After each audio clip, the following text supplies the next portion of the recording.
Hello, কেমন আছো তোমরা সবাই? আশা করি তোমরা সবাই খুব ভালো আছো। আমি সুস্মিতা, আমি হোমমেড আইস কেক বানাই। স্ক্রিনে দেওয়া নম্বরে যে কোনো অর্ডার পারপাসে আমার সাথে যোগাযোগ করতে পারো। আমার বাড়ি নবদ্বীপ। তো চলো আজকে একটা অন্য ধরনের কেকের মানে ভিডিও তোমাদের সাথে শেয়ার করছি। সেটা হলো আমি কিভাবে লেটার এস কেক কাটিং করেছিলাম।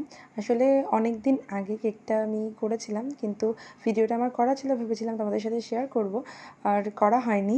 তো যাই হোক, প্রথমে একটা রাউন্ড শেপের কেককে মাঝখান থেকে স্লাইস করে প্রথমে একটা গোল কেটে নিয়েছিলাম, তারপরে মাঝখান থেকে স্লাইস করে এই পার্ট ও পার্ট দুটো লম্বালম্বি বসিয়ে দিয়েছিলাম। মানে হ্যাঁ, মাঝখানের গোলটা যেটা কেটেছিলাম সেটা আমি মোটেও ফেলে দিইনি, সেটা আমি আবার একদম মিডলে দিয়ে কেকটা সেটিং করে দিয়েছিলাম, যাতে কাস্টমারের কোনো লস না হয়, যাতে আমি এটাও করতে পারতাম, ওটা এক্সট্রা রেখে দিতে পারতাম। তো তোমরা যদি চাও এরকম লেটার এজ বা কোনো সংখ্যা, সেটা যাই হোক না কেন, 5 বছরের জন্মদিনে 5, সেটাও তোমরা করতে পারো আমার কাছে, আমি সব করে দিতে পারবো। আর হ্যাঁ, আরেকটা কথা বলে রাখি, এইরকম কেক কিন্তু কাস্টমাইজ চার্জেরটা একটু বেশি হয়ে থাকে, কারণ যেহেতু আমার বোর্ড আর বক্স প্রচুর বড় লাগে, যেটা ছোটোতে হয় না। যে দেখো, এটা 1 পাউন্ডের কেক ছিল, কিন্তু যেটা যখন আমি এস লেটারের শেপ দিলাম সেটা অনেকটা বড় হয়ে গেছে। তো আর অনেকটাই নিজের কাজও বেশি থাকে।